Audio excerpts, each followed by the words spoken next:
In this video, I want to talk about a bodybuilder by the name of Bob Paris. So Bob Paris was a competitive bodybuilder, primarily successful in the 1980s. So I wanted to make a video on Bob because specifically when people talk about physiques that had great classic lines, tremendous aesthetic appeal, the ability to pose artistically, and showcase the physique in a way that really we don't see too much nowadays, and really a lot of people look back at the golden era of bodybuilding and the way they posed and presented their physiques. A lot of people think of Bob Paris and regard Bob Paris as being, one of the most aesthetically gifted bodybuilders of all time. And it wasn't just bodybuilding fans and enthusiasts that held that opinion. He was actually named in 2006 to be the most aesthetic athlete in the history of bodybuilding by the IFBB, which was published in Flex magazine, which was a pretty impressive distinction in a sport that in 2006 had already gone the route of bigger, more muscular guys and really focusing on, who's the biggest guy on stage with the best conditioning. And that was what was being rewarded at the Olympia in 2006. So for them to look back at Bob Paris and say this guy was the most aesthetic athlete in history, even looking at guys from the golden era of bodybuilding, that's a pretty impressive distinction to hold. And again, I think that had a lot to do with his posing. He had a very artistic approach to bodybuilding, and the way he posed and some of the poses he hit were poses we really hadn't seen anybody else hit before. He was able to showcase his physique in a way that really just hadn't been done, and take that in combination with the fact that he had these genetics that were absolutely incredible. I mean, this guy, he had the aesthetics of a guy like Frank Zane, but even more muscle mass and kind of a grainier look to his physique, like a Mike Mentzer. So I look at him as kind of a Mentzer-Zane hybrid. He only weighed between 215 and 225 on stage in competition condition at a height of 5'10". So not that short for a bodybuilder, actually. 5'10" is a relatively tall bodybuilder in this sport, but not a very heavy bodybuilder either. So Bob Paris would begin his professional bodybuilding career in 1983 by winning the NPC Nationals overall, and then going into his first Olympia ever, the 1984 Mr. Olympia, which Lee Haney won. He took 7th place at his first Olympia ever, his rookie year.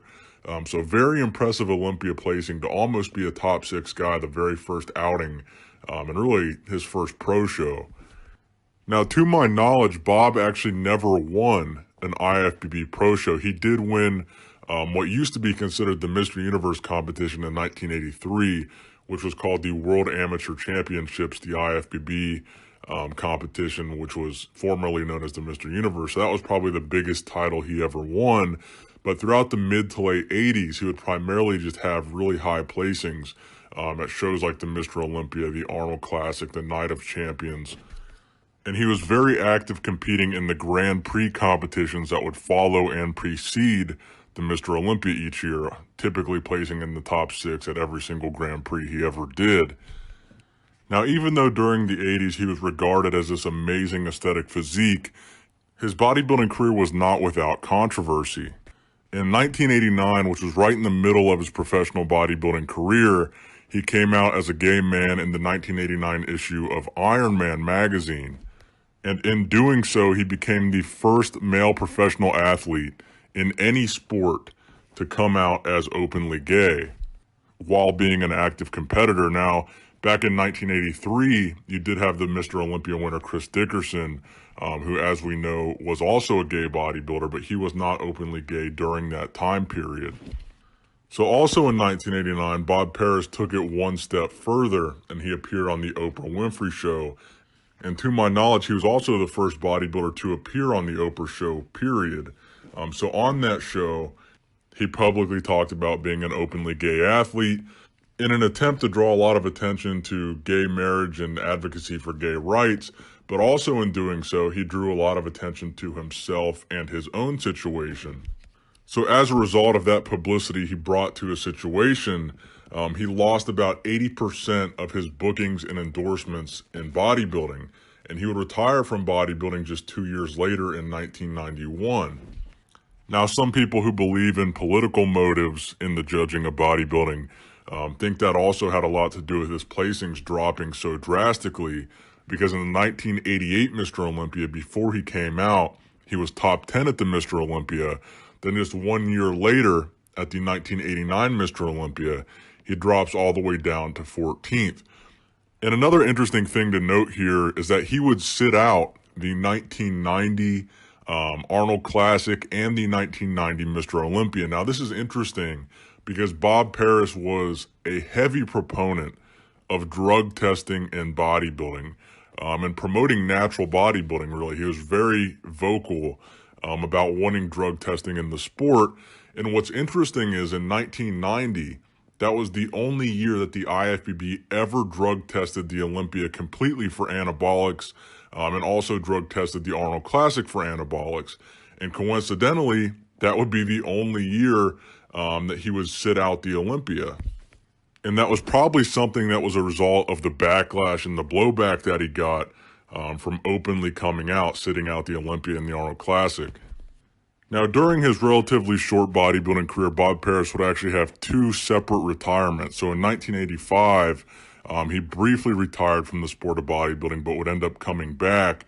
And then in 1991 would be his final retirement.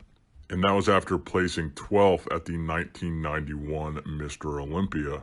So after retiring from bodybuilding, Bob Paris became a very accomplished author, publishing several books, including Gorilla Suit, which is the only book of his that I've read, and it was a fantastic book. If you have not read it, I highly recommend you read it. There's a whole list of other books that he's written.